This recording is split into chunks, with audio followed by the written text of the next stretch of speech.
या निवडणुका 21 पुढे तारखेला मतमोजणी पुढे मतमोजणीची उद्याची होती ती 21 तारखेला पुढे ढकलली गेलेली आहे 21 डिसेंबरला.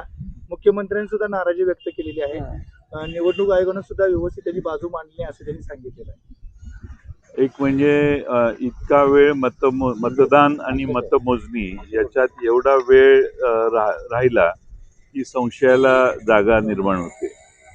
आणि त्यामुळं पहिली गोष्ट निवडणूक आयोगाने किमान एवढी तरी करावी की सर्व पक्षाच्या प्रतिनिधींशी चर्चा करून त्या मतपेट्या संरक्षित राहतील, कोणत्याही बाहेरच्या मेसेजेस किंवा सिग्नलिंग त्याच्यापर्यंत पोचणार नाही, अशा लोकांच्या मनात शंका असतात. प्रसंगी आवश्यक असेल तर जॅमर बसवणे, या कारवाया सरकारने आणि निवडणूक आयोगाने केल्या पाहिजेत. शेवटी आम्ही सगळे जनता निवडणुकीला उभे राहणारे कार्यकर्ते प्रचंड काम करतात आणि मग निवडणुकीच्या निकालावर जर लोकांना इतका वेळ थांबावं लागत असेल तर योग्य नाही. निवडणूक आयोगाने निर्णय घेतानाच सगळे गोष्टी विचारांती घ्यायला पाहिजे होत्या. आरक्षणाच्या बाबतीतले त्यांचे निर्णय चुकले असं सुप्रीम कोर्टाच्या एकंदर जे काही सुनावण्या झाल्या त्यातून दिसतंय. आणि आता या निवडणुकातला गोंधळ हा नगरपालिकेत झाला. जिल्हा परिषदेच्या निवडणुका तरी किमान त्यांनी पूर्ण विचारांती, उशीर झाला तर चालेल पण पूर्ण विचारांती घ्याव्यात. कारण असे गोंधळ प्रत्येक स्टेजला होत गेले तर निवडणूक आयोगावर लोकांचा विश्वास उडेल. नाही, तयारीच नव्हती तर निवडणूक आयोगानं निवडणुका लवकर घेतल्यात असं वाटतंय का? सगळे काय एक विस्कळीत सुप्रीम चालू आहे. कोर्टाचा निर्णय आला की 31 जानेवारीच्या आत निर्णय करा. त्यावेळी निवडणूक आयोगाने खरं म्हणजे जाऊन सांगायला पाहिजे होतं की आम्ही मतदार यादीपासून अनेक गोष्टीत आम्हाला आणखीन सुधारणा करायच्या आहेत, आम्हाला अजून संधी द्या. पण तेवढं धाडस निवडणूक आयोगाने दाखवलं नाही, राज्य निवडणूक आयोगाने.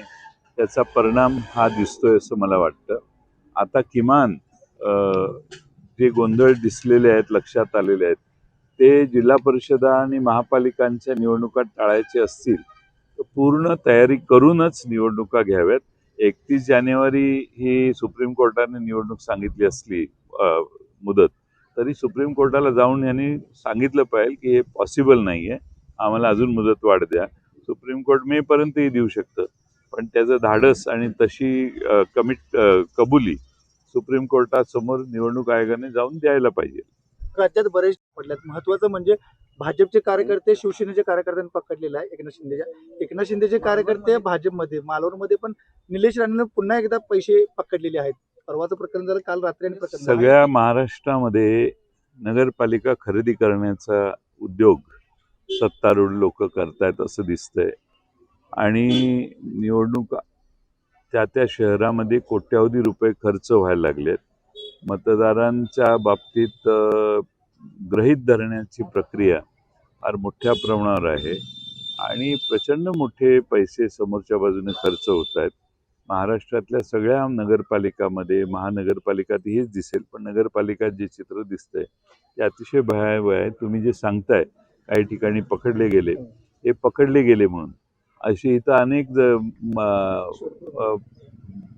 फुटाफुटाला मी दाखवू शकेन की किती रिक्षात बसून पैसे वाटप, ऑफिसमध्ये बसून पैसे वाटप, बूथवर पैसे वाटप, नंगानाच चालू आहे.